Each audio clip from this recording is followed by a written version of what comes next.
Entonces, muy buenos días para todos. En nombre de la Universidad de los Andes y la Oficina de Scouting y Promoción, les damos la bienvenida a la franja de clases en el marco de la Feria de Colegios Uniandes sobre historia denominada Pensar históricamente para actuar políticamente. Queremos recordarles que esta sesión de clases está siendo grabada y puede ser utilizada con fines informativos por la universidad. Nos acompaña Constanza Castro y Paola Llanos, representantes del programa. Para la solución de inquietudes que tengan sobre la clase que viviremos hoy, hemos habilitado el chat, donde ustedes podrán enviarnos sus preguntas, las cuales responderán nuestras profesoras pues durante la charla, o también habrá un espacio de preguntas al final de la presentación. Constanza Castro, como le ha asignado el rol de presentador en la sala, ya puede iniciar la presentación para que hagamos parte de esta clase. Muchísimas gracias, Paula. Voy a compartir la presentación. Si me dan unos segundos, a ver si ya la están viendo. Esperemos que sí. Sí, Constanza, se ve perfectamente. Gracias. Bueno, mi nombre es Constanza Castro, soy profesora del Departamento de Historia de la Universidad de los Andes, tengo un doctorado en Historia de la Universidad de Columbia y estoy aquí hoy para conversar con ustedes, contestar algunas preguntas, contarles un poco de qué se trata el programa y para pedirles que no dejen de hacer todas las preguntas que necesiten. Cuando uno tiene que escoger carrera, tiene que preguntar todo, así que no tengan ningún tipo de dudas, pues si o de preocupación o restricción si quieren hacer preguntas. Bueno, yo quería empezar esta charla contándoles un poco qué es lo que estudia un historiador, pero a mí me gustaría pensar, pues, empezar preguntándoles a ustedes qué es lo que creen que estudia un historiador o qué se imaginan, ¿no?, que hace un historiador. Además, como no los veo tranquilo, pueden preguntar todo lo que quieran.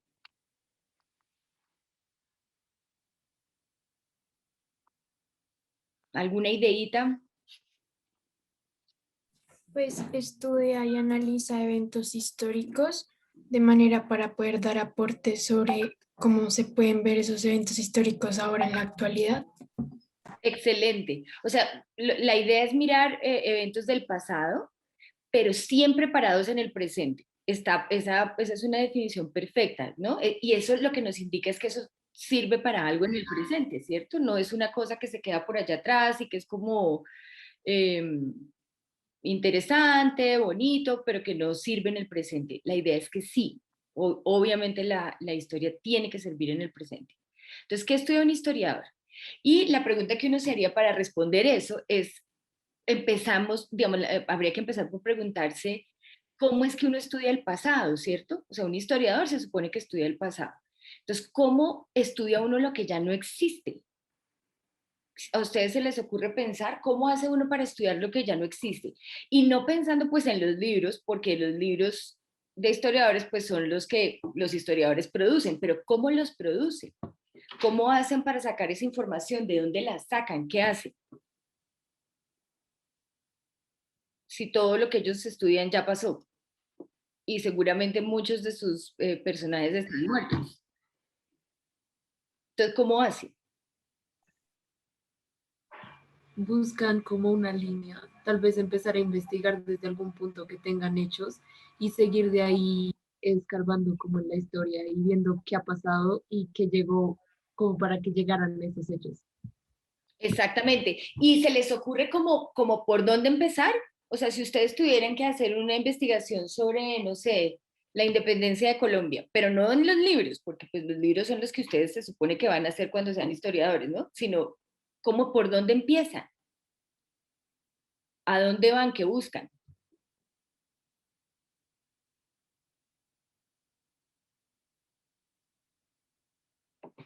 Bueno, esa es una respuesta que aquí ya les tengo, es que cómo se estudia lo que ya no existe, ¿cierto? Para poder producir un libro o una investigación sobre historia.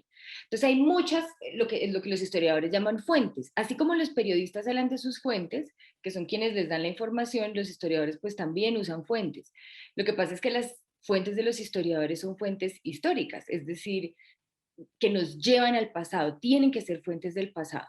Entonces, entre las fuentes hay documentos como estos. Depende de lo que ustedes quieran estudiar. Si quieren estudiar el siglo XVI, ustedes tienen que ir a los archivos históricos donde están todos estos documentos y mirar ¿dónde están los archivos del siglo XVI? Cartas, imágenes y literatura, eh, bueno, un montón de cosas, pero aquí yo les voy a mostrar algunas de esas fuentes. ¿Qué es lo que hace un historiador? O sea, ¿de dónde saca su material el historiador? Entonces, por ejemplo, manuscritos antiguos o manuscritos pues del periodo que ustedes estén estudiando, que pueden ser pues maravillosos tesoros, eh, para los que hay que también tener una cierta formación especial, porque pues no todos los manuscritos son fácilmente legibles. Muchas veces nosotros creemos que porque hablamos español vamos a poder leer textos de, no sé, del siglo XVI en español, y pues no necesariamente, porque se escribía muy distinto, así como se hablaba distinto. Entonces hay que aprender algunas técnicas, digamos, para poder hacer esas lecturas. Ya a partir del siglo XVIII, XIX es más fácil. Entonces, por ejemplo, uno va y busca estos manuscritos que reposan como, pues, como tesoros en los archivos históricos. Estos son unos manuscritos españoles del siglo XVI y como bien les decía, no sé si alguno de ustedes alcanza a leer algo, pero son difíciles de leer. Como ustedes ven, hay que tener una formación especial para poder leer este tipo de material específicamente. Pero una vez uno lee esto, pues entra en un mundo completamente diferente, ¿no? Es como descifrar pues un lenguaje distinto para meterse en un periodo distinto. También se pueden analizar, en este caso como, perdón, yo estoy aquí podemos analizar códices, por ejemplo, ¿no? Los códigos, estos son, están en lo que hoy es México.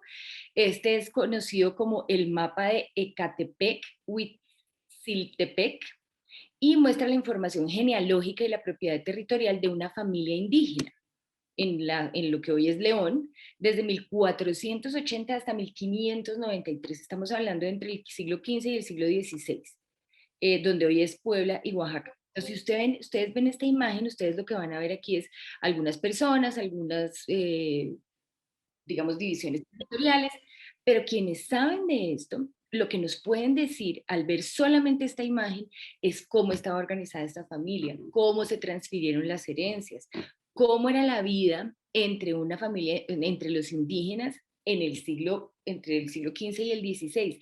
Es decir, es muy probable, puede ser, digamos, por lo menos la información que nos da este mapa o esta imagen, es información previa a la conquista, o sea, digamos, es una historia que habla de un poco antes de la conquista y un poco después. Y lo que podemos ver aquí es cómo los indígenas percibían su propia sociedad. Eh, y además, inclusive, es muy interesante porque no es necesario en este caso, pues ojalá mejor saber la lengua pues propia de esta comunidad indígena, pero las imágenes también hablan mucho de cómo se organizaba esta sociedad, así que digamos, una forma de entender cómo funcionaban estas sociedades de hace pues muchísimos siglos, a través, por ejemplo, de códices. Esto es un papiro, que es una versión del Libro de los Muertos. Permítanme que aquí tengo una cosa que me interrumpe. Es, más o menos se calcula que fue escrito, que fue elaborado en el año 1300 antes de Cristo. O sea, esto sí que es antiguo. Por supuesto, quien pueda, solo puede leer esto quien pueda descifrar estos códigos, ¿no? Pero los historiadores especialistas en este periodo y en esta región, pues obviamente tienen la formación para poder leer estos códigos y tratar de entender cómo funcionaban estas sociedades. Y a partir del análisis de esto es que se producen estos libros a través de los cuales nosotros podemos saber pues cómo funcionaba digamos, distintas sociedades, ya sea los aztecas, los mayas, los griegos, en fin, lo que esté pues tratando de mostrarnos el historiador. Pero hay otro tipo de imagen, de material que también sirve para estudiar, ¿cierto? No solo son los textos escritos, no solo son los códigos. La fotografía es una fuente de la historia. Por ejemplo, cuando ustedes ven esta foto, ¿qué ven? ¿Qué se imaginan aquí? O sea, esta foto, ¿de qué nos está hablando? Los campos de concentración. Exactamente, esto es una foto de un campo de concentración. Y con esta foto nada más, nosotros tendríamos que poder decir algo, ¿cierto? Tendríamos que poder decir algo de un campo de concentración. Tendríamos que poder decir que había niños, suponiendo que no tuviéramos más información, ¿cierto? Suponiendo que esto fuera lo único que hubiéramos encontrado. Tendríamos que poder decir que hay niños, que en los campos de concentración había niños, que esos niños estaban uniformados, que esos niños estaban detrás de alambres de púas. O sea, hay varias cosas que podríamos decir, ¿cierto? Solo con la imagen. O sea, esta imagen es evidencia de un proceso histórico ocurrido en el siglo XX. Pues cuando ya hay fotografía, obviamente, pero es evidencia de que algo ocurrió. Entonces los historiadores también usan este tipo de material como evidencia, ¿no? Como fuente de la historia. Esta es otra imagen, esta es otra fotografía del siglo XIX, es una fotografía pues, mucho más vieja, y esto es es en un pueblo en Inglaterra, y es una niña que está mirando una vitrina. Y una foto como esta también nos puede hablar mucho acerca de cómo funcionaba esta sociedad en Newcastle en 1852, nos puede decir varias cosas. ¿Qué nos puede decir? Por ejemplo, ¿qué tipo de comercio podía haber en una ciudad como esta? ¿Qué tipo de cosas se vendían? ¿Cuál era la actividad de las mujeres, por ejemplo? Que había mujeres participando de la vida económica de alguna manera. Nos habla de cómo eran las vías. O sea, hay muchas cosas aquí de las que nos puede hablar una imagen. Esta imagen puede servir para un estudio, no sé, de género en el siglo XIX en Inglaterra, o del comercio. O sea que hay muchas cosas, digamos, que este tipo de material nos dice, ¿no? Sin necesidad necesariamente pues de que tengamos que tener acceso a texto. Esta es otra imagen, esto es una imagen, una fotografía de 1890 en Londres, y es lo mismo. Aquí hay una cosa muy interesante porque como ustedes ven, bueno, son dos hombres, o sea, el fotógrafo es un hombre, eh, porque digamos, obviamente en la mayoría de los casos quienes hacían estos trabajos eran hombres en el siglo XIX, pero nos muestra cómo es un estudio de fotografía, pues un universo muy distinto al que vivimos hoy, ¿no? Obviamente pues no había teléfonos portátiles, celulares que tomaban fotos, ni color, ni nada de eso. Pero además, no sé si ustedes están viendo que hay un aditamento, hay una cosita detrás del señor que le sostiene la cabeza, por ejemplo, ¿no? Para que la foto quedara de cierta manera. O sea, hay muchas cosas aquí que podemos ver también acerca de, pues de cómo, ¿no? De cómo era la fotografía, la vida social. Obviamente quien se tomó una foto pues es alguien que tiene que tener cierto capital, ¿no? Porque tiene que pagar por eso. Hay muchas cosas que nos dice esto. Esta foto, por ejemplo, que no sé ustedes qué pueden ver en una foto como esta, si tuvieran que decir algo sobre una imagen como esta. ¿Es una familia de qué clase? Eh, Mm, Diría que pues eran aparentemente de clase alta y que en aquellos tiempos las familias eran de carácter numeroso. Exactamente, excelente. O sea, es una familia numerosa. eh, Uno asume que es de clase alta, pues porque puede pagar para o sea, llama a un fotógrafo a la casa para que la tome la fotografía. Es una fotografía exterior, uno asume que es porque pues la luz tiene más sentido y entonces uno podría hacer alguna especulación sobre la técnica fotográfica, se puede hacer un análisis sobre el vestuario, tratar de indagar de qué época específica es, de qué periodo, de qué años, a través del vestuario. O sea, hay muchas cosas, como les digo, que la fotografía nos puede decir. Y esta es una imagen que nos dice mucho. Eh, yo digamos, lo que les advierto, lo que les puedo decir inicialmente, pues es una fotografía de la Revolución Mexicana. Esto es de 1910, ahí hay un error, perdón, es 1910. ¿Qué nos dice cuando nosotros hablamos de la Revolución Mexicana de 1910 y vemos esta foto? ¿Qué aprendemos viendo esta foto? ¿O qué podemos decir acerca de la revolución?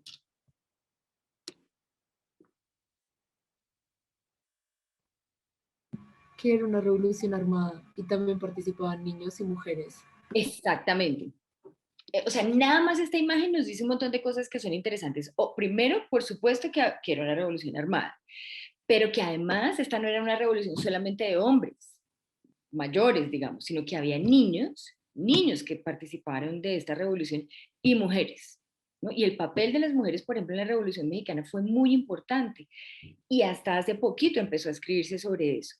aunque había evidencia, por supuesto, de estas fotografías, pues del papel que tenían las mujeres, o sea, que las mujeres estaban ahí durante la revolución. Entonces, la fotografía, pues también, además de los textos escritos, de los códices, de los papiros, en fin, pues la fotografía también es una fuente. Otra fuente, pues son los mapas. Entonces, cuando ustedes ven, este es un mapa de Colombia del siglo XIX. Cuando ustedes ven este mapa, ¿qué ven? ¿Qué se preguntan? ¿O qué están viendo ahí? ¿Qué pueden decir, por ejemplo?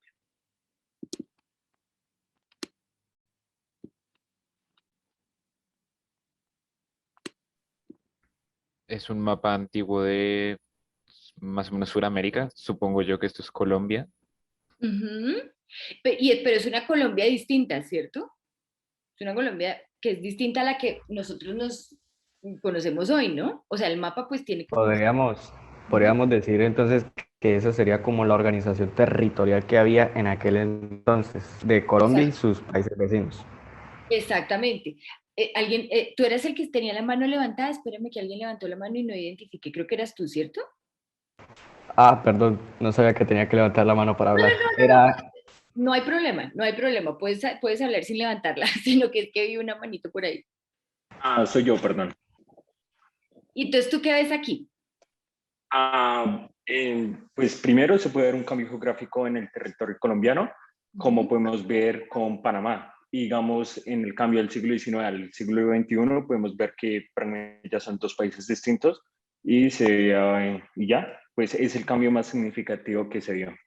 Exactamente, entonces lo que vemos aquí, como ustedes bien acaban de decir, es que si vemos este mapa de Colombia de mediados del siglo XIX, lo que estamos viendo aquí es que pues no es la misma Colombia de la que hablamos hoy. Eso quiere decir que cuando la gente habla de Colombia en el siglo XIX, pues no está hablando de lo mismo de lo que hablamos hoy, porque incluye Panamá, como tú bien dices, pero es que mire, esto que estamos viendo aquí, tal vez este es un mapa de 1830, haber sido la fecha, debe ser anterior a 1830. Aquí está Venezuela, buena parte de lo que hoy llamamos Colombia y digamos lo que nosotros, buena parte de Ecuador, un poco de, o sea, del sur, digamos, tal vez con la frontera de Brasil. Esto era la Gran Colombia. Y lo que hoy llamamos Colombia era el estado, luego fue el departamento de Cundinamarca, ¿cierto? Imagínense cuando estamos leyendo un texto y leemos del estado de Cundinamarca, pues nosotros nos vamos a imaginar la Cundinamarca de hoy, pero pues no. En este periodo chiquito de las primeras décadas del siglo XIX, pues lo que se llamaba Cundinamarca era una cosa muy distinta. Y lo que incluía Colombia era muy distinto, ¿no? Porque incluía parte de Venezuela, incluía parte de Ecuador, incluía Panamá. Nada más eso nos habla de un mundo muy distinto, ¿no? Y de los cambios en el tiempo, de eso que nosotros llamamos Colombia, ¿no? Hoy, que no era para nada parecido pues en el siglo XIX. Este, por ejemplo, también es un mapa, y este mapa es un mapa muy, muy bonito, que es un mapa, no sé si ustedes se ubican aquí, del Mediterráneo, ¿cierto? Aquí está el Mediterráneo, norte de África, Europa, parte de Asia, y este es el Mediterráneo. Y es un mapa que tiene un montón de imágenes, como ustedes ven aquí, también coordenadas eh, marítimas, ¿no? Digamos, era un mapa que permitía la orientación a quienes navegaban, pero es un mapa lleno de información política, de información geográfica, de información económica inclusive, de información, ustedes ven banderas, también entonces nos está mostrando quiénes son los poderes que controlan qué. Ya les voy a explicar un poquito. Este es el Atlas Catalán o Mapamundi de los Cresques. Es un libro del siglo XIV que contiene varios mapas manuscritos que cubren todo el mundo conocido por los europeos de aquel entonces. Recuerden que para el siglo XIV pues no se había descubierto América, o por lo menos no se sabía de la existencia de América en Europa. Entonces esto era el mundo que se conocía. Esto es un mapa del mundo. Se conserva en la Biblioteca Nacional de Francia y constituye una de las obras cartográficas más importantes de la Edad Media. Más o menos se cree que se produjo en 1375, en el siglo XIV, y es también el primer atlas conocido que incorpora una rosa de los vientos para los navegantes. O sea, imagínense, o sea, este mapa requiere un trabajo de cálculos geográficos, digamos, de comprensión del espacio que es, o sea, que hoy en día es difícil de explicar, pues porque no había la tecnología para hacerlo, pero fíjense, pues la cercanía, digamos, con la geografía tal y como la conocemos hoy. Este es un mapa muy interesante. Que yo no sé si ustedes ven aquí algo que les parezca interesante. Este es un mapa que fue hecho en China. ¿Qué tiene de particular según lo que alcancen a ver aquí? Van al contrario los continentes, ¿no? Exactamente. Están al contrario de lo que nosotros, ¿no? Del orden en el que nos los han puesto hoy. ¿Eso qué quiere decir? Digamos, uno lo que puede ver cuando ve esto quiere decir que hay unas ideas del lugar en el mundo en el que uno se encuentra, o sea, de cuál sería el centro del mundo, ¿cierto? O qué es lo más importante. Y pues este es un mapa hecho en China. Entonces, Asia tiene un lugar muy distinto, ¿cierto? Es un lugar predominante, porque es el primero, digamos, ¿no? Aparece como más, está en primer lugar, eh, más que las Américas, ¿no? Eh, y eso, digamos, nos dice mucho, digamos, más allá de la geografía o de los conocimientos cartográficos, nos habla de la política, ¿cierto? Del lugar que consideraban las sociedades que tenían con respecto al resto del mundo. O sea que nos dice muchas más cosas, ¿no? Sobre la percepción que tiene una sociedad sobre sí misma. Y aquí, este es un mapa del siglo XVI, es una carta marina, ¿no? También es una forma digamos, una aproximación, digamos, para un ejercicio de navegación. Pero pues este mapa también es un tesoro, ustedes lo ven, es una belleza de mapa que tiene algunas coordenadas, pero ¿qué más tiene? Yo no sé si ustedes alcanzan a ver lo que está en el mar. Tiene como especie de bestias y monstruos mitológicos de los nórdicos más que todo. Exactamente, está llena de monstruos marinos, ¿no? Que no son necesariamente reales. Eh, por ejemplo, aquí, o digamos de estas, vamos a ver que había islas peces, por ejemplo. Ahorita les voy a mostrar otras imágenes. Pero pues es también, digamos, es una forma en que uno puede leer la imaginación, ¿cierto? Porque, digamos, la historia no es solo datos concretos y fechas, y, o sea, eso es lo de menos. Básicamente, digamos, lo de las, pues obviamente uno tiene que tener una noción del tiempo, pero también, digamos, lo que nos invita es a acercarnos a ver cómo las sociedades se entendían o se pensaban o la imaginación que tenían, cómo creaban el mundo, ¿no? En tiempos distintos al nuestro. Esto es una carta marina del siglo XVI. Y este es un mapa que también es muy interesante. Si ustedes lo están viendo aquí, esto es un mapa de Europa. Y cuando ustedes lo ven, ¿qué les dice? ¿Qué hay aquí de interesante?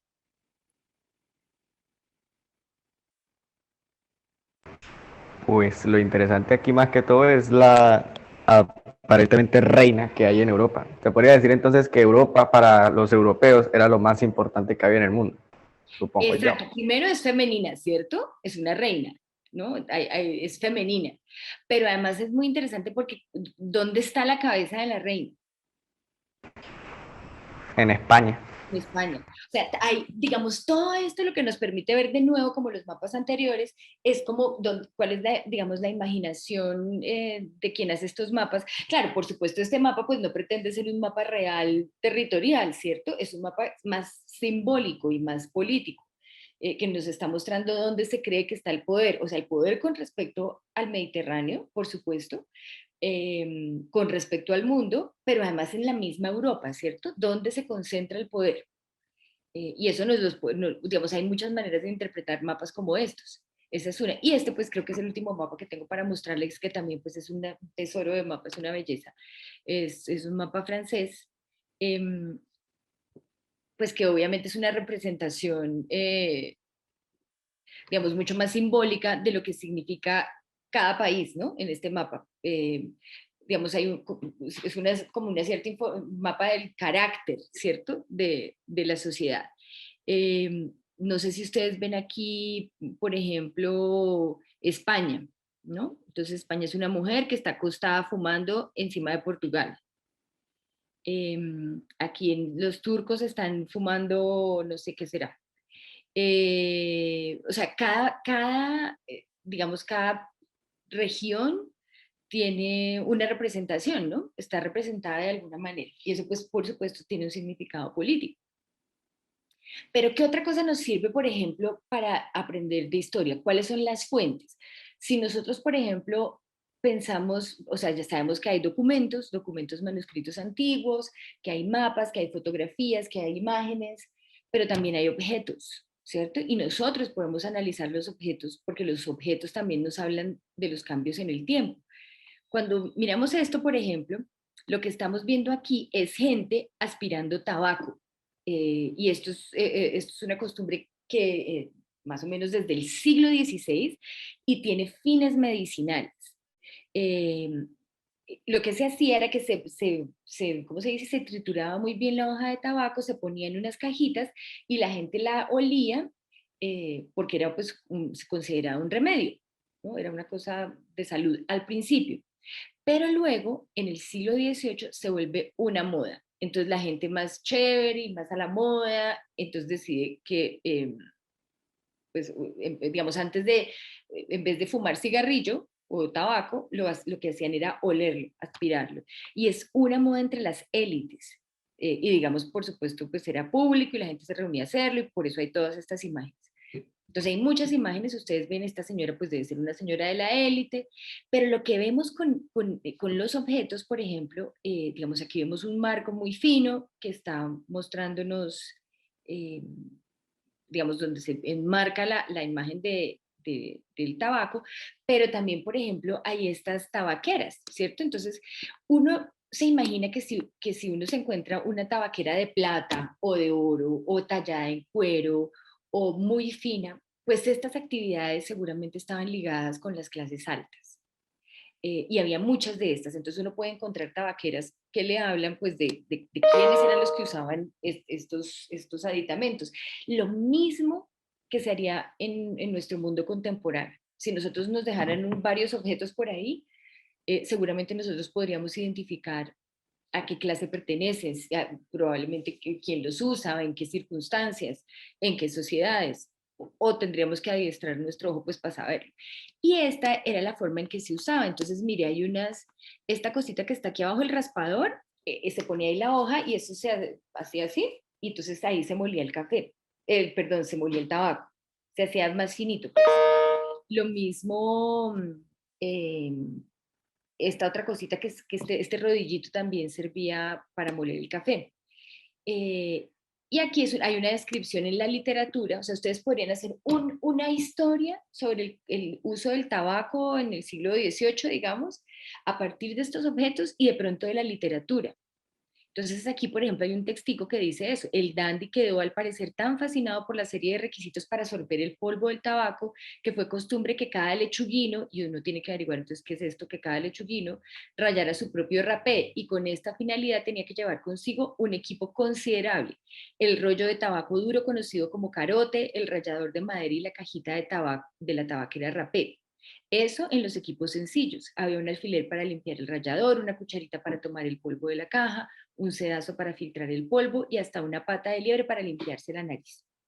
O sea, con esto ustedes podrían contar, imaginarse cómo vivía un joven de clase alta en Europa en el siglo XVIII, ¿cierto? Imagínense que en una bolsa tenía que llevar todas estas cositas cuando salía a la calle a ver a los amigos, digamos.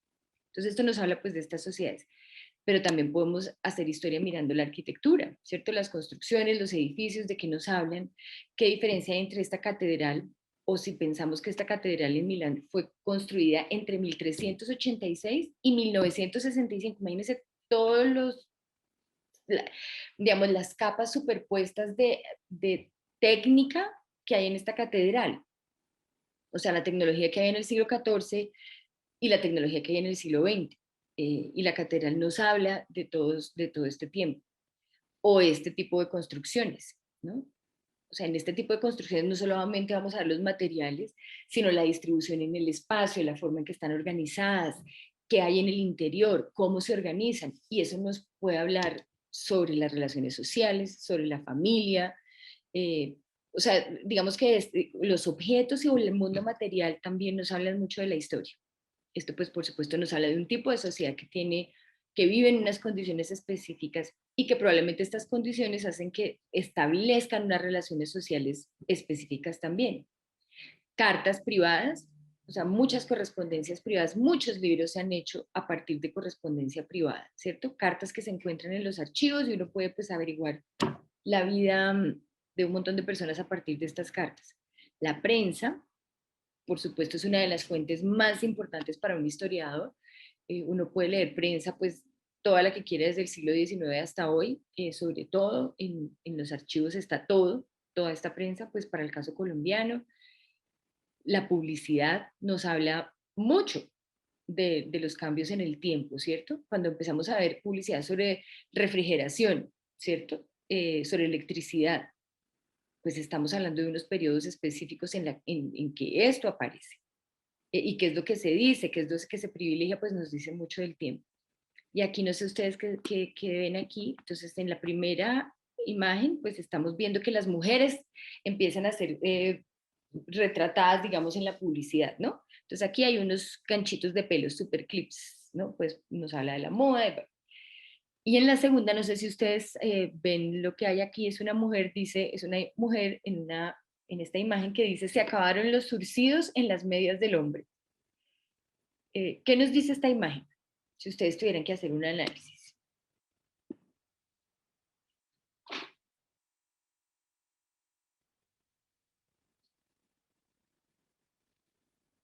Pues yo creo que muestra un machismo presente en la sociedad de las mujeres tienen que coser las cosas de los hombres, tienen que hacer eso y pues con este producto ya pueden hacerlo. Exactamente. O sea, cuando uno ve esta imagen, pues lo que uno ve es que pareciera obvio en ese momento en la sociedad, pues que son las mujeres las que tienen que coser y además pues coserle la ropa a los hombres y que pues lo que estas medias se supone que están haciendo es un gran favor porque pues no se rompen tanto, entonces las mujeres pues no tendrían que coser tanto o que surcir tanto. Entonces, con esa publicidad nada más nosotros podríamos hacer un análisis de género en un periodo específico, como bien dijiste. Pero también, por ejemplo, podemos estudiar documentos desclasificados. Estos son documentos desclasificados de los archivos de los Estados Unidos. Este creo que es del Departamento de Estado de los Estados Unidos. En Estados Unidos se guardan muchos documentos de política internacional y tienen que desclasificarse, o sea, hacerse públicos, creo que es después, depende del tipo de documento, después de ciertos años. Cuando ya no representen una amenaza a la seguridad nacional, según los estándares en Estados Unidos. Este es un documento desclasificado, que fue desclasificado hace no mucho, en el que se demuestra, por ejemplo, que la empresa Chiquita Brands, que era lo que antes era Chiquita Banana, que es la empresa pues, que digamos que explota la producción bananera en Centroamérica y en América Latina, de Estados Unidos, o sea, empresa estadounidense, lo que muestran estos documentos es que desde el junio de 1992 y hasta mayo de 1995, Chiquita Brands transfirió al menos 36 millones de dólares a un movimiento político llamado Esperanza, Paz y Libertad y su brazo armado, los Comandos Populares, que eran grupos paramilitares. No sé si ustedes sabrán de esta noticia, pero lo que estos documentos demostraron es que esta empresa bananera, esta empresa de los Estados Unidos, le pagaba a grupos paramilitares en Colombia para que vigilaran, no sé, pues cuál sería la idea, las zonas donde había cultivos de banano. Y por eso, pues fueron a juicio, fueron sancionados, tuvieron que indemnizar a un montón de familias acá, pero pues imagínense ustedes la gravedad de una acusación como esta, ¿cierto? Que una empresa transnacional esté pagando a grupos armados, pues que, ¿no? Que toman territorios y matan personas en Colombia. Y esto lo encuentran ustedes en los documentos desclasificados. Hay muchos documentos desclasificados en Internet, muchos años después, ¿no? Que demuestran los vínculos de Estados Unidos con algunos políticos en Colombia o en América Latina, y son tremendamente interesantes estos documentos. Pero bueno, después de haber visto las fuentes y ya para seguir así más rapidito, ¿quiénes hacen la historia? Esa es una pregunta que quisiera hacerles. ¿Quiénes hacen la historia?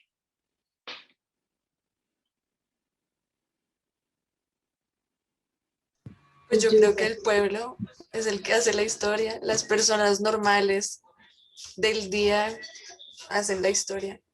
Exactamente, todos hacemos la historia. Algunos nos dedicamos a escribirla, pero no significa que por eso los historiadores sean los únicos, pues los que la producen. Claro, la producen desde su mirada, se privilegian algunos temas, cada vez son mucho más amplios, pero pues la historia la hacemos todos. Eso tiene que ver con todos, todos, todos, todos, desde el que menos considere que hace parte de la historia hasta el que más, todos hacemos la historia de una sociedad, como bien acabas de decir. Y aquí les quiero hacer una pregunta para hacer otra cosita.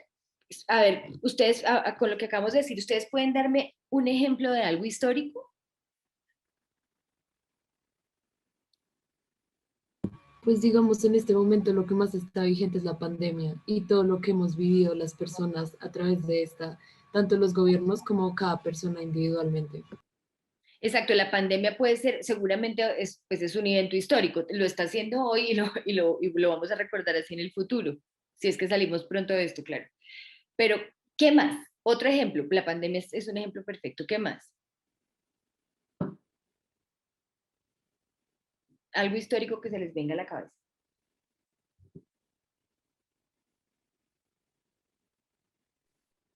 El paro nacional.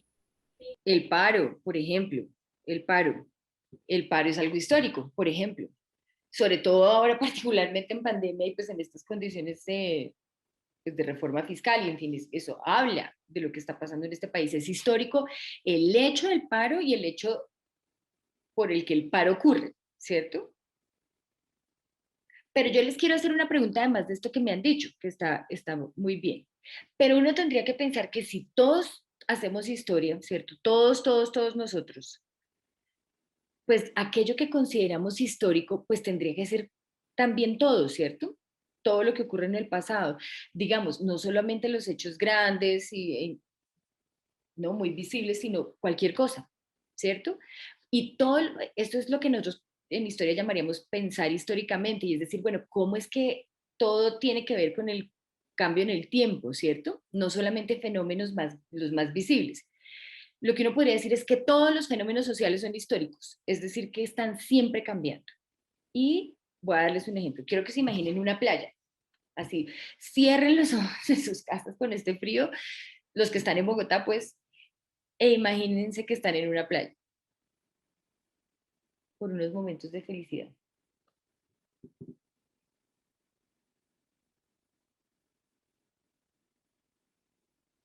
¿Se imaginaron algo así más o menos? O sea, arena, el mar Yo me azul. imaginé algo más tipo el atardecer que Ah, hay en la playa y todo eso. bueno, bueno, eso también es cierto, pero digamos que exacto, pero es como plácido, está el mar, está la arena, uno se imagina descansando, pues sobre todo si uno es de tierra fría, ¿no? Que tiene pues como esta idea de la playa, pues como vacaciones, como algo así, ¿cierto? Entonces todo el mundo está tranquilo, la gente se está divirtiendo, eh, bueno, jugando alguna cosa, ¿no? Esto es una percepción histórica. O sea, para nos, la playa, la noción de playa es histórica. ¿Qué quiere decir eso? Que la playa no siempre fue así.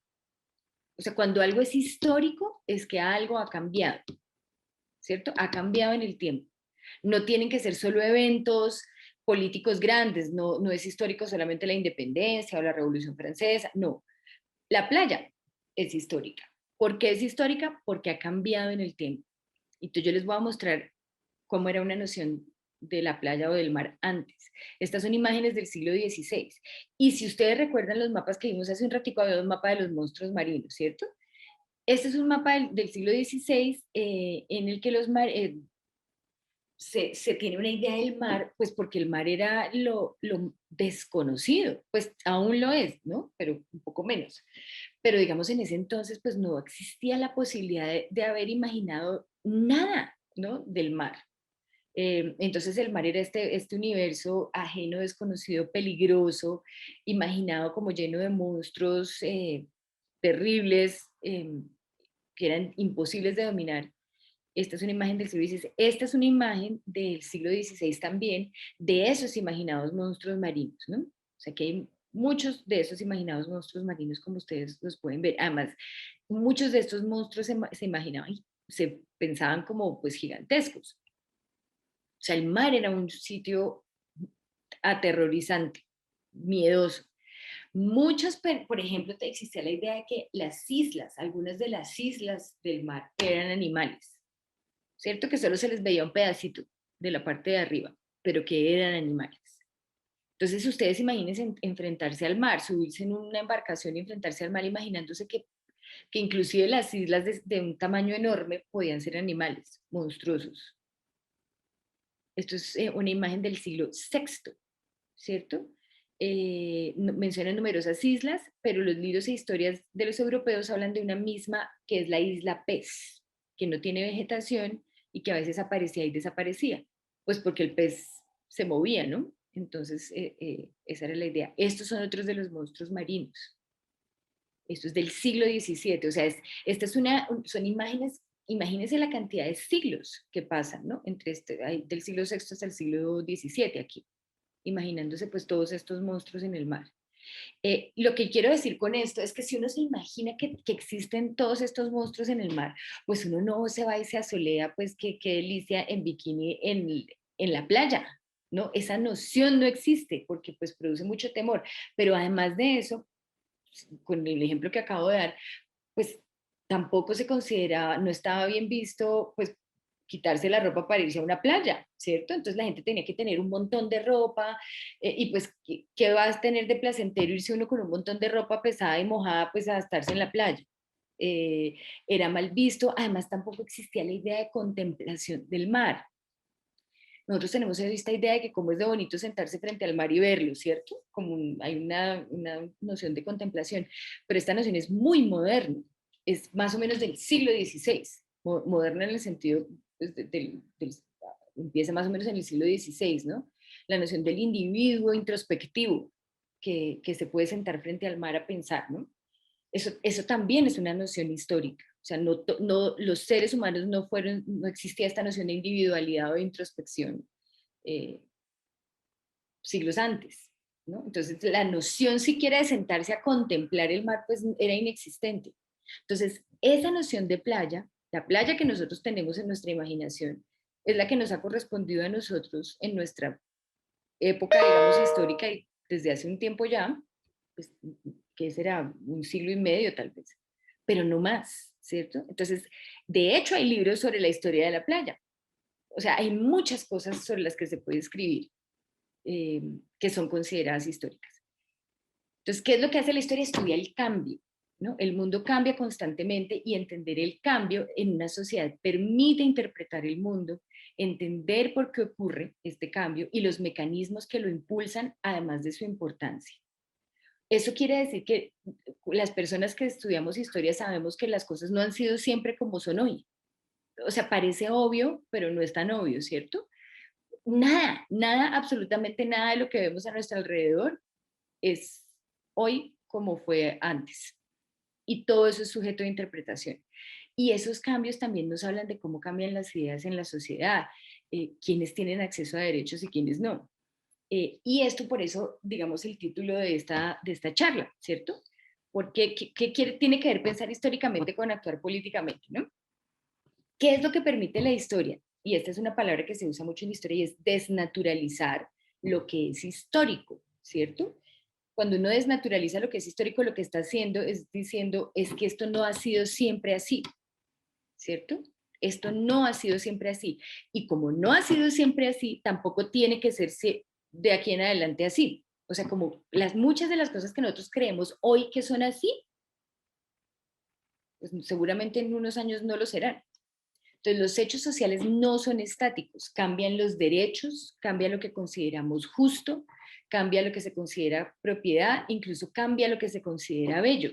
Y aquí les voy a mostrar unos ejemplos de las nociones de belleza, ¿cierto? Esta es una imagen de la Venus de Willendorf del 27.000 años antes de Cristo.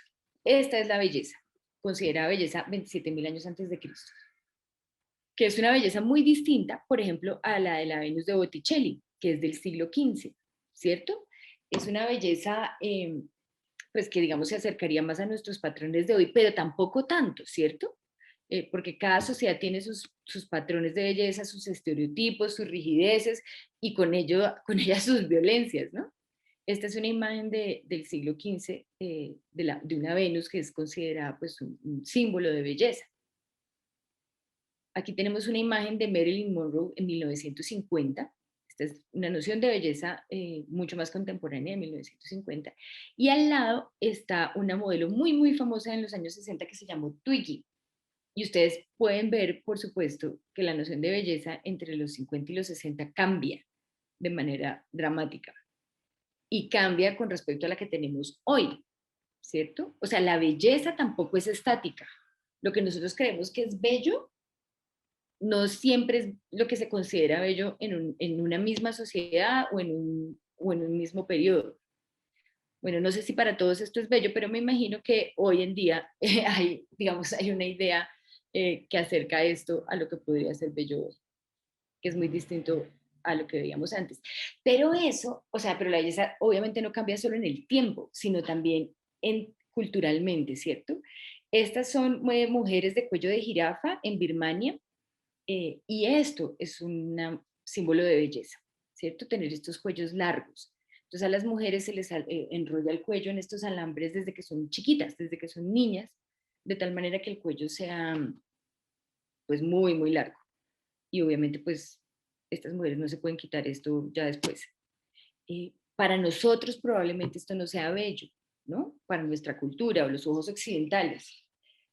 Pero para la sociedad, para esta sociedad sí lo es. Y muy probablemente muchas cosas que nosotros consideramos bellas, para ellos no lo sean. Esto es otra cosa, no sé si ustedes saben qué es el foot binding, que es, ¿cómo se llama esto? Ay, caramba, como vendarse los pies, hacerse vendajes en los pies. No sé si ustedes tienen esta idea muy estereotipada de las mujeres asiáticas pues, desde antes del siglo XIX, que tienen los pies chiquitos, ¿cierto? Por eso cuando se imita a las mujeres asiáticas se las imita dando salticos. No sé si ustedes han visto eso, pues en estos estereotipos que se hacen, ¿no? Y esto tiene que ver con una costumbre de de muy larga duración, y era que la belleza en las mujeres, sobre todo las mujeres de clase alta, era tener el pie chiquito. Y para tener ese pie chiquito lo que hacían era vendar el pie, o sea, romper el hueso desde que eran niñas y achicar el pie, como ustedes pueden ver en la imagen de la derecha, de tal manera que los pies se hicieran muy chiquitos, y un símbolo de belleza y unas obras de arte, digamos, eran los zapatos que se ponían estas mujeres de pies chiquitos. Y si ustedes ven literatura del siglo XVI o XVII, inclusive hasta el XVIII, inclusive hasta el XIX, sobre la belleza femenina se habla de los pies chiquitos. Lo que hacía esto pues era imposibilitar a las mujeres, impedir que las mujeres pudieran caminar, ¿no? Las mujeres de clase alta difícilmente podían caminar. Ustedes imagínense lo que significaba la belleza entonces, ¿no? O sea, lo que significaba acercarse, digamos, a esos patrones de belleza.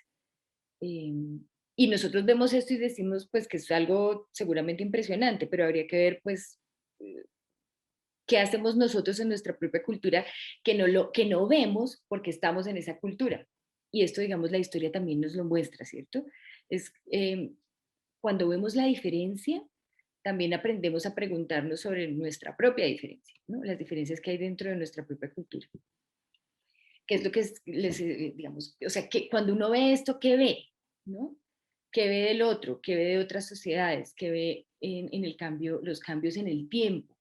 Y eso hace que uno, digamos, sea más crítico de su propia sociedad, menos rígido tal vez, ¿cierto? Más, digamos, que cuestione más las diferencias que existen, y no haga, digamos, tantos juicios seguramente sobre los otros, sobre sociedades que no comprende, digamos, porque se empieza a acercar a ellas. La historia permite entonces, diría uno, entender otras culturas, otras formas de relacionarse y de ver la vida, que era lo que les estaba diciendo, ¿no? ¿En qué se diferencian estas culturas de la nuestra? ¿Por qué se privilegian ciertas prácticas o ideas y que cambian el tiempo? Y este es un ejemplito que les quiero dar. Esto es en Colombia en 1930. Esto es un parlamentario que está en el Congreso de la República aquí en Colombia. Están discutiendo el derecho a la educación de las mujeres. Las mujeres en 1930 no podían ir a las universidades. y muchas pues tampoco terminaban el bachillerato, pero las mujeres no iban a las universidades, no tenían el derecho. Y lo que este señor, el ponente, dice es lo siguiente, dice, la patria no necesita que ellas se doctoren, las mujeres no deben tener más campo de acción que las paredes de las casas. Cuando ustedes leen esto, ¿en qué piensan?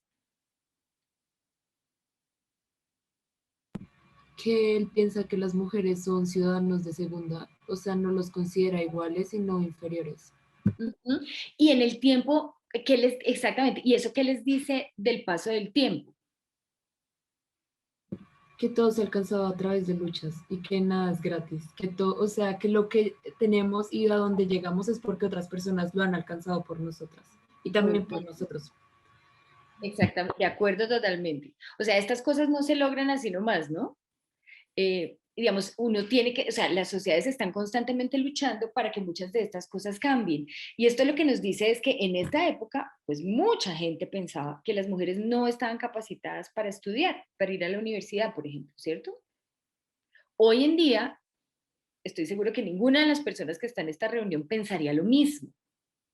Es una idea que no compartimos hoy en día. Pues en la mayoría de los casos espero, pero digamos, es mucho más difícil en una sociedad como hoy que se cuestione la idea de que una mujer pues puede ir a estudiar, ¿cierto? Las universidades están llenas de mujeres. Pero en esta época era muy común, es decir, ha habido cambios. Esto que se consideraba en 1930, que este señor Arturo Hernández y muchos de su época consideraban que era imposible, pues porque inclusive se considera que había razones biológicas, que el tamaño del cerebro y un montón de cosas así. O sea, que era natural, ¿cierto? Que se consideraba que, pues claro que no, porque las mujeres eran inferiores, ¿no? O por lo menos inferiores intelectualmente. Hoy en día no se, pues hay algunas personas que podrían hacer esa aseveración, pero en general uno, digamos, está más que demostrado que pues eso no tiene sentido. Entonces, hoy en día eso ya no se pensaría. ¿Qué creen ustedes que ocurre hoy en día que se parezca a eso que se pensaba en 1930, que la gente cree que es natural hoy y que puede que no lo sea?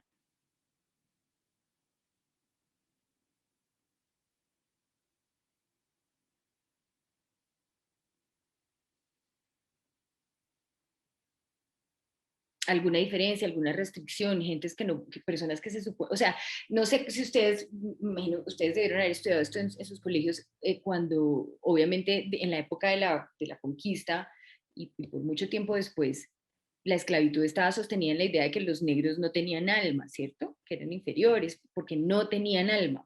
Y era una idea que se asumía que era de la naturaleza misma, ¿cierto? O sea, los negros no tienen alma y eso no se cuestiona porque así llegaron a este mundo, algo así. Obviamente, pues eso sería impensable hoy. O sea, hubo épocas en las que se creía, había una convicción de que había condiciones en la naturaleza que impedían que personas participaran o hicieran algunas cosas. Pero eso cambia porque es histórico. Eso es lo que muestra la historia, es que eso es histórico, eso no es natural, no está pegado a uno, no es que uno no se lo pueda quitar, no, eso es... Y que sea histórico quiere decir que nosotros lo construimos en nuestras cabezas, en nuestra cultura. Y hoy uno podría decir que todavía vivimos ahí, seguramente es más difícil verlo, porque es lo que nos toca a nosotros, ¿cierto? Pero seguramente en generaciones más adelante, otras generaciones cuestionarán muchos de los juicios que nosotros hacíamos sobre otras personas o sobre otros grupos sociales en nuestro presente. Y esta es una imagen que, por ejemplo, ¿no? Hay mucha gente hoy en día que consideraría que el matrimonio, por ejemplo, de parejas del mismo sexo no es natural, ¿cierto? Y es muy probable, obviamente hay muchas personas hoy en día que ya cuestionan esta idea, claro, pero es muy probable que en algunos años en el futuro esto sea pues visto como una cosa muy, muy rara, ¿no? Haber pensado esto sobre el pasado. O sea, esto es lo que nos correspondería a nosotros como generación, ¿cierto? O sea, hoy en el presente, digamos, diríamos, ¿qué es eso? ¿Qué es eso que establece restricciones, que consideramos que está en contra de la naturaleza y puede que no, ¿cierto? Es más bien una construcción social, es más bien un resultado de nuestras ideas y de nuestra cultura. Entonces, ¿qué es lo que, o sea, qué es lo que hace que la historia nos permite pararnos en nuestro presente como actores históricos, ¿cierto? O sea, la historia no solo está en el pasado, sí, por supuesto también, pero la historia es lo que nosotros estamos haciendo hoy, y como todos la hacemos, pues todos estamos haciendo algo hoy. Y solo que si uno tiene la conciencia, como tú bien decías, digamos, hace un momentico, de nuestro papel en el presente, pues claro, hay gente que hizo cosas por nosotros para que hoy pudiéramos, no sé, las mujeres estar estudiando. ¿Qué nos toca a nosotros? ¿Cierto? ¿Qué nos toca a nosotros para el futuro? Por eso la historia no es solamente el estudio del pasado, sino es el análisis en el presente a partir del conocimiento de ese pasado, pero pensando en el futuro. Lo que nosotros hacemos es pensar en el futuro, como si fuera, como actores históricos hoy. Y eso pues nos permite actuar políticamente. Por eso la historia no es algo por allá que se quedó como una curiosidad intelectual de algunas personas a las que les gusta leer, que también, seguramente, pero no solamente, no solamente. Un historiador tiene mucho que decirle al mundo en el presente y ojalá en el futuro. Pero no sé si ya creo, aquí está bueno. Entonces, ¿qué hace la historia? Permite incentivar el pensamiento crítico, es decir, establecer comparaciones, separar, digamos, el análisis de fuentes, por ejemplo, lo que permite es que uno sepa, cuestione dónde está la verdad, ¿cierto? O sea, ¿dónde está la verdad? ¿Quién tiene la verdad? La tiene este periódico, la tiene esta revista, la tiene esta persona, la tiene la otra, o cómo creamos una noción que se acerquen a lo que ocurrió en el pasado, dejando que todas estas voces hablen, ¿cierto? ¿Cómo hacemos eso? El pensamiento histórico lo que nos muestra es exactamente lo que vimos hoy, ¿no? O sea, es una forma de entender el mundo pensando que todo cambia, ¿cierto? Que lo que creemos hoy seguramente no lo vamos a creer, o la sociedad no lo va a creer en unos años, porque la historia nos ha comprobado que ha cambiado, digamos, la posición que tenía la sociedad frente a ciertas cosas. Y eso ayuda a incentivar la empatía porque nos ayuda a entender a los otros, ¿no? Digamos, a no hacer juicios a priori, sino a entender un poco cómo las sociedades funcionan de maneras distintas y también cómo cambian en el tiempo. Entonces, no sé, yo dejaría ahí y no sé si tengan alguna pregunta sobre el programa, sobre el funcionamiento de la historia, sobre lo que se puede hacer, bueno, lo que quieran.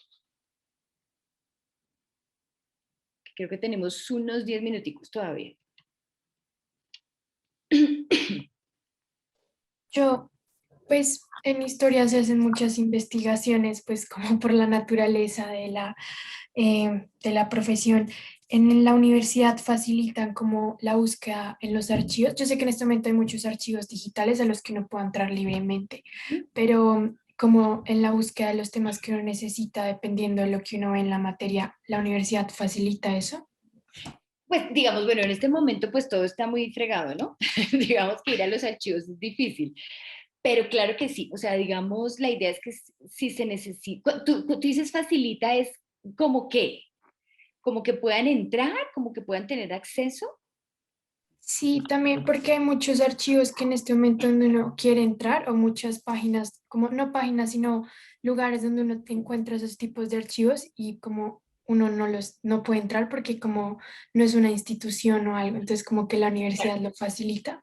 Claro, claro, digamos, para entrar a los archivos en persona, digamos, las universidades hacen cartas, la universidad te daría una carta para que te den un carnet de investigador y puedes entrar a todos los archivos sin ningún problema. Además de los digitales, por supuesto, pero digamos a los en persona también. Claro que sí. Y se estimula que se haga, ¿no? Y además, pues, antes de que vayas al archivo, hay clases en que se forma a los estudiantes para explicar, bueno, más o menos cómo funciona, qué es lo que hay que hacer. Si tú quieres hacer historia colonial, por ejemplo, hay clases que te enseñan a leer los documentos. Pues, obviamente, si quieres hacer historia del siglo XX o XIX, pues no lo necesitas, pero toda esa formación está. Claro que sí, que puedas revisar esos archivos.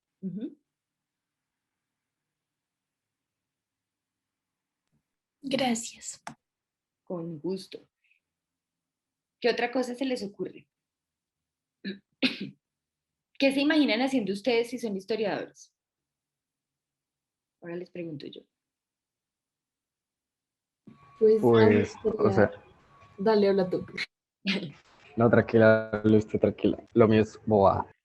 Nada es boa, nada.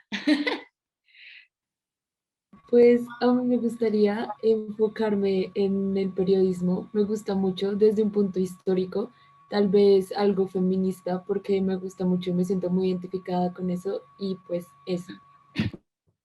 Excelente. Además, hoy en día, digamos, hoy en el bueno, en toda la universidad en general, pero en la facultad y en el departamento en particular, hay un grupo de jóvenes pilísimas, increíbles, que formaron un grupo que se llama Históricas, que es un grupo de jóvenes estudiantes feministas que hablan sobre eso, que discuten sobre el tema, que escriben sobre eso, hacen conversatorios, discuten eso con profesores y en la facultad, digamos, para abrir más espacios de participación o de discusión sobre estos temas.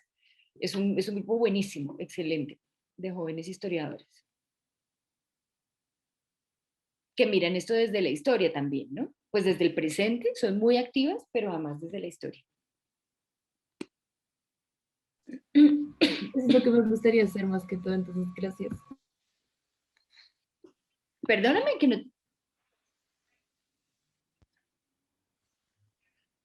Ay, no sé si no alcancé a oír lo que dijiste al final.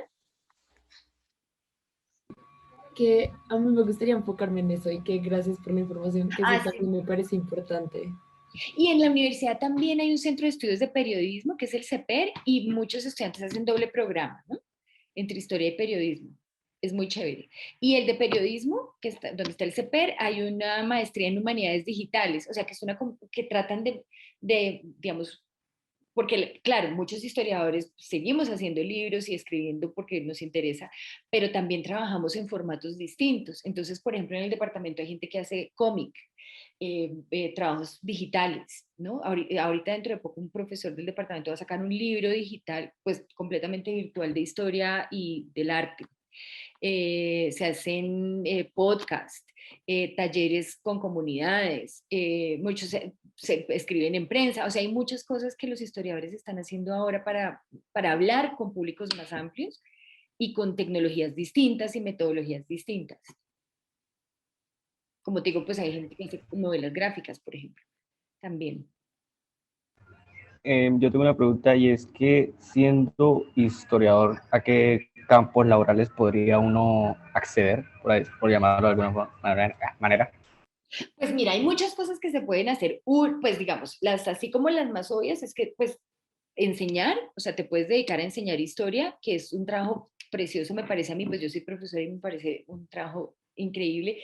Las discusiones con los estudiantes, tener estas discusiones para incentivar el pensamiento crítico, el pensamiento histórico, es muy enriquecedor. Muchos de nuestros estudiantes son profesores de colegio y lo hacen además con un carácter muy... Eh, como lo dijera yo, como activista, ¿cierto? Porque tienen la idea de que no hay manera de cambiar una sociedad si no se piensa en estas cosas. Y hay muchos que son tremendos, ¿no? Hay muchos, muchos trabajando en colegios. Muchos trabajan en el Centro de Memoria Histórica, muchos trabajan, han trabajado con la Comisión de la Verdad, otros trabajan en archivos históricos. Muchos se dedican, tenemos varios, digamos, que están trabajando como periodistas, como tú estás bien diciendo, y digamos, hay muchas entidades públicas también que están requiriendo el trabajo de historiadores. Nosotros tenemos yo no sé si Paola de pronto sabe esto más que yo, pero hay una línea en la que, digamos, los estudiantes hacen pasantías y trabajo durante la carrera y lo hacen en un montón de instituciones, muchas requieren el trabajo de historiadores, muchas. Como les digo yo, pues las actuales, digamos, mucha gente trabaja en el Centro de Memoria Histórica, en el Museo de la Memoria, en la Comisión de la Verdad, pero también en otro tipo de instituciones, en instituciones del Estado, planeación, ahorita se me olvidan los nombres, hay una que se llama Plataforma Diálogos Improbables, ONGs, digamos que sí, que en prensa, en La Silla Vacía, hay gente que trabaja en La Silla Vacía, en El Espectador, bueno, en periódicos, escribiendo y apoyando en investigación o en proyectos de investigación, ¿no? También. pero digamos los historiadores tienen muchas posibilidades de trabajo. Hay estudiantes míos, por ejemplo, que ahorita están, que enseñan además, no solo en Bogotá, sino muchos están enseñando en el Amazonas, en Putumayo, o sea, se van a hacer este tipo de trabajos, ¿no? De educación con comunidades pues que tienen difícil acceso a la educación. Se podría decir entonces que o sea, en el campo en que más se destacan los historiadores es en el ámbito educacional, ¿sí? Yo diría que sí, aunque también hay muchos que hacen trabajo, digamos, como en instituciones públicas, como en gestión pública, ¿cierto? Como te digo, hay gente que trabaja en planeación, en instituciones públicas de la memoria, en museos, en todos estos centros que no son necesariamente de educación, sino de recuperación de la memoria histórica. Como te digo, hay muchos que hacen documentales, por ejemplo, que trabajan en documentales. O sea, los historiadores son maravillosos narradores. Entonces pueden hacerlo como bien estaba preguntando hace un momentico, otra, creo que era Sofía, no estoy segura. No sé.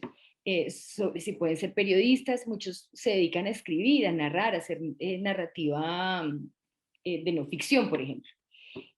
Hacer documentales, hacer historias ilustradas, hacer como a transmitir conocimiento de muchas maneras. Pero también trabajan en política pública. Nosotros tenemos varios profesores que hacen, se me olvida cómo se llama esto, ay Dios. O sea, que trabajan con entidades públicas, ¿no? Haciendo asesorías. Muchas. En las curadurías, ¿cierto, profe? Perdóname. ¿Curadurías? Curadurías también, exactamente. Muchos son curadores en museos. O sea, ustedes van a encontrar un montón de historiadores. No sé si ustedes conocen las salas del Museo Nacional, del Museo de la Memoria, bueno, de este nuevo que se va a formar. Los historiadores pues son curadores en estos museos, ¿no? Han hecho unas exposiciones tremendas. Ahorita hay una justamente en el Banco de la República sobre la influencia de Holanda, si estoy mal, no estoy mal, bueno, Amberes en la historia de Colombia, por ejemplo. Es un trabajo tremendo, enorme, que está en el Banco de la República. Sí, y mañana un conversatorio con el rector y con la profesora Muriel, que fue la que vi el trabajo. Si quieren, pueden ingresar a la página de la facultad y ver todos los eventos que estamos haciendo y participar para que les llame más la atención. Ay, tienes razón. Mañana justamente, no sé si ustedes están afiliados a nuestra página, a la página de la facultad, Facultad de Ciencias Sociales. Ahí se suben todas las charlas, conversatorios, bueno, todo lo que se hace. Y tenemos otra página en la que yo participo que se llama Historias para lo que viene. Si quieren entrar es en Facebook. La Historias para lo que viene está en Facebook, pero Historia y Geografía en los Andes también está en Facebook, ¿no? Sí. Y ahí pues salen todas las actividades. Y mañana de hecho hay otra charla también con un profesor que hace historia digital y hace unas cosas increíbles. O sea, él sabe, pues además sabe de tecnología, bueno, un montón de cosas. Y entonces van a hablar mañana sobre eso con los estudiantes. O sea, los estudiantes, hay un grupo de estudiantes que organiza estas charlas. Los estudiantes son muy activos y organizan un montón de cosas chéveres. Y esta charla es mañana, por si quieren verla. El profesor se llama Jaime Borja y está en la página, ya sea de la facultad o en la Historia y Geografía de Uniandes en Facebook. Ya les comparto los enlaces en el chat. Ay, gracias, Paola. O en historias para lo que viene, nosotros hacemos algo, no sé si ustedes lo han visto, que se llama Clase a la Casa. Hay unas cápsulas que salen, que circulan en Facebook. Hacemos pues podcast de historia, hacemos salidas de campo. Yo he salido con estudiantes a Tumaco, a San Vicente del Caguán, a algunas de las zonas veredales de transición donde habían estado los guerrilleros por un tiempo, pues para como tratar de entender qué es lo que estaba pasando. Trabajamos con comunidades. O sea, es mucho lo que se puede hacer, digamos, ¿no?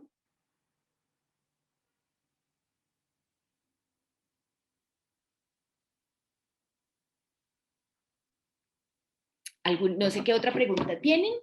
¿Alguna cosa? Yo tengo una pregunta. O sea, la universidad, o sea, da algunas garantías o da algunas ayudas, como por decir así, para los historiadores para salir a los diferentes campos. diferentes a la educación. ¿Cómo así garantías? Como cuando No sé, es que hay universidades que ayudan como a los estudiantes que para cuando salgan consigan un trabajo como relacionado. O sea, la universidad hace más o menos algo así. Ya te entiendo, ya te Sí. entiendo. Pues, mira, muchas veces, o sea, la mayoría de estudiantes que yo conozco ya pues salen y tienen trabajo. Por un lado, porque en la universidad hay pasantías desde que se es estudiante. Entonces, digamos, se incentiva que los estudiantes participen en este tipo de actividades, en pasantías. Hay, de hecho, una persona encargada en el departamento de las pasantías y las prácticas en entidades y en instituciones para quienes quieren tener esa experiencia.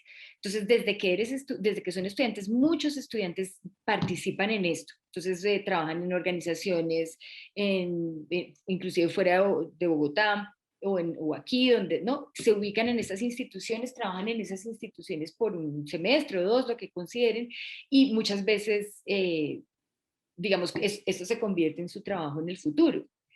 Y además, inclusive ustedes mismos pueden escoger la institución. Nosotros tenemos como una variedad de instituciones con las que trabajamos, pero digamos, si a ustedes les sale una cosa chévere con alguna organización, la universidad pues hace las gestiones para que puedan hacer la pasantía con ellos y eventualmente eso se pueda, pues ojalá convertir en un trabajo. Bueno, tienen que hacerlo bien para que, para que los quieran contratar luego, pero digamos que sí se abren esas puertas, sin duda.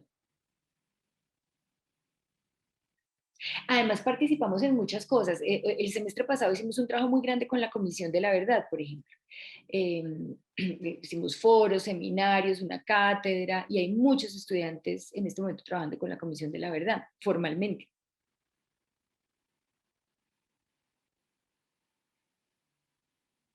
Hay, como les digo, otros que están trabajando en medios, hay gente que hace pasantías, por ejemplo, en La Silla Vacía o en otras medios de comunicación. Además, digamos, de los que se dedican a la educación. Pero hay otros pues que quieren hacer maestrías y doctorados para dedicarse a escribir, ¿no? También.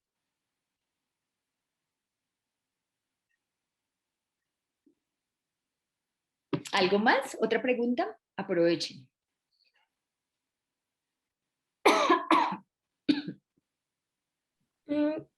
¿Cómo es el currículum de esta carrera? Ay, Paola, creo que me puedes ayudar más. Ay, ¿cuántos créditos? ¿Tú sabes cómo es la cosa? O sea, hay varias áreas. O sea, lo que yo sé es que hay varias áreas. Digamos, hay unas clases que llamamos procesos, otros que son seminarios avanzados. Procesos son cuando se habla de procesos, entonces, no sé, el siglo XIX en América Latina, siglo XX en América Latina, Europa, Estados Unidos, cosas así. Hay otras, ¿verdad? Son bien 120 créditos en total, pero esto se los va a aclarar en AIDET en la tarde. Ah, bueno, sí, porque ella sabe mejor eso. Sí, Muchas ella gracias. más el tema. Aquí pregunta Daniel que qué tan recomendable es estudiar dos carreras. Pues mira, yo te voy a decir la verdad. En los Andes mucha gente estudia doble programa. Muchos. O sea, creo que casi la mayoría de los estudiantes estudian doble programa. A mí me parece que es pesado. Yo creo que es pesado. Pero pues también depende de cómo se organicen, ¿no? Pero muchos estudiantes lo hacen. Muchos. O sea, la mayoría de los estudiantes de historia y de todas las carreras hacen otra simultáneamente. Yo no sé cómo lo logran, me parece que es mucho trabajo, pero sí se puede hacer. Y claro que se puede hacer, sin duda. Muchos haciendo el programa con filosofía, con derecho, con economía, con ciencia política, con diseño, con lo que quieran. Además, que la universidad les ofrece las opciones académicas. Todo esto está ya tan técnico, eso es lo que AIDET les va a aclarar. Pero yo creo, por lo que he visto con los muchachos, es que hay que saber organizarse, que se puede, que historia es la combinación perfecta, me parece a mí, para cualquier carrera. Sí, a mí, sí, yo lo veo pesado, pero todos lo hacen y yo no sé cómo hacen, pero les sale bien. Sí lo hacen. Es un complemento perfecto, me parece a mí.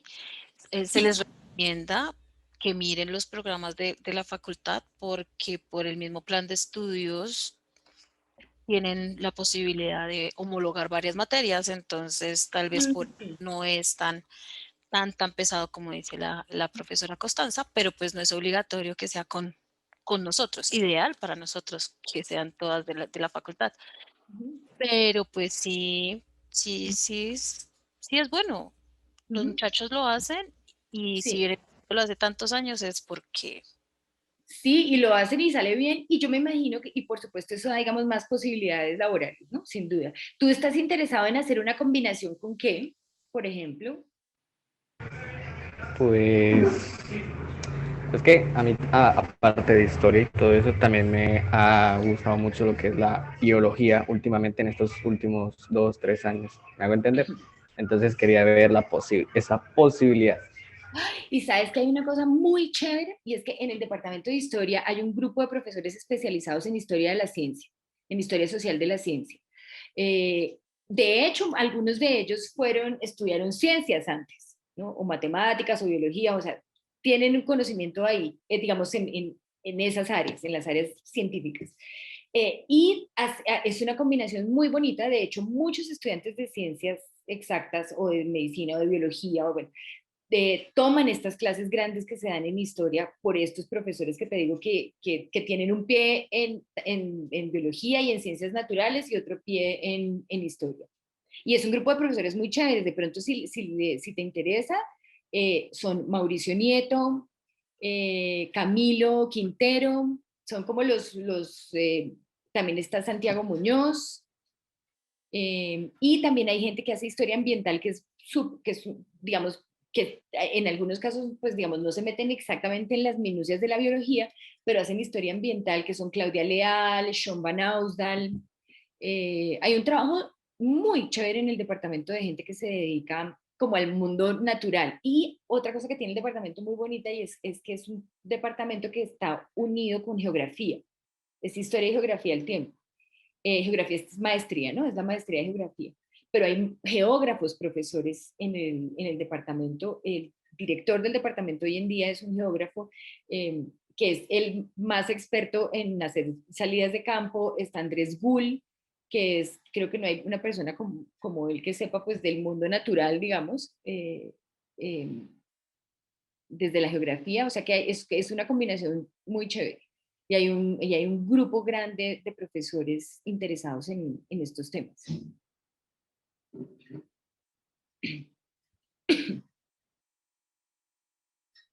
No sé si creo que ya se nos fue el tiempo, ¿cierto? Sí, sí, sí, sí, creo que ya. No sé si tienen de pronto una última pregunta, por si acaso.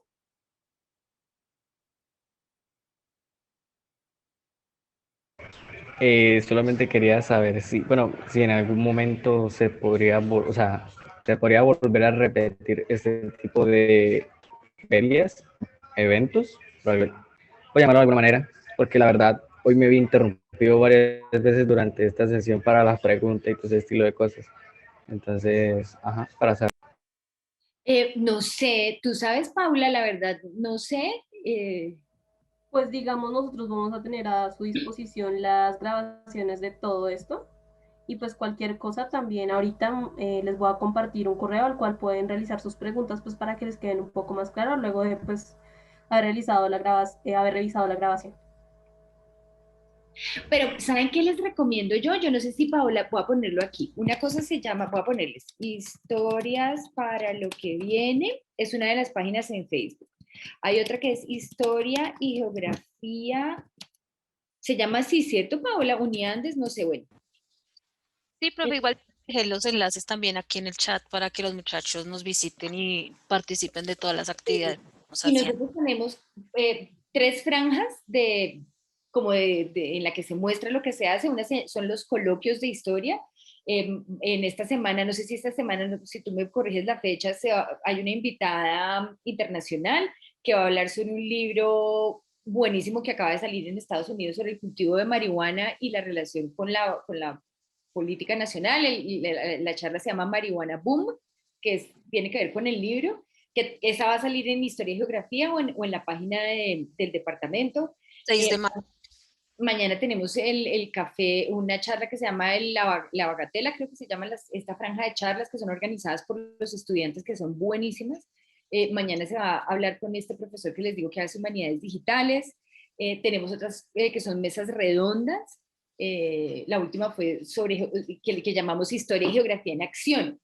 Y es mostrar, digamos, el impacto y la importancia de la historia y la geografía en el presente, en un país como Colombia, ¿no? Con las circunstancias muy propias del país. Todo eso está anunciado en estas páginas, así que si ustedes quieren saber un poquito como de qué se discute, quiénes discuten, cómo participan, conocer a los estudiantes, a los profesores, pueden entrar. Todo esto es gratis, abierto al público cuando quieran y participar en estas charlas. Y así, digamos, pueden como hacerse una idea más detallada, digamos, de qué se hace, quiénes están ahí en estas actividades.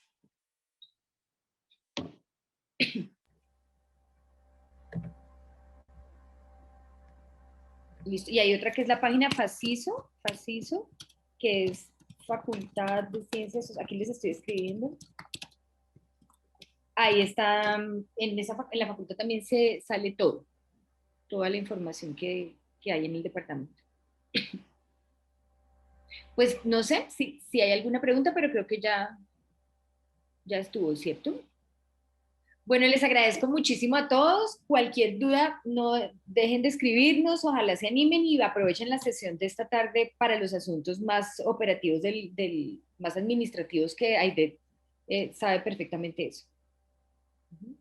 Bueno, muchas gracias a Constanza Castro y a Paola por su clase sobre la historia denominada Pensar históricamente para actuar políticamente. Ya que no tenemos más preguntas, quiero agradecerles a nuestros asistentes por su conexión con nosotros y su interés en nuestra universidad. Los invitamos a continuar haciendo parte de la programación de nuestra Feria de Colegios Uniandes.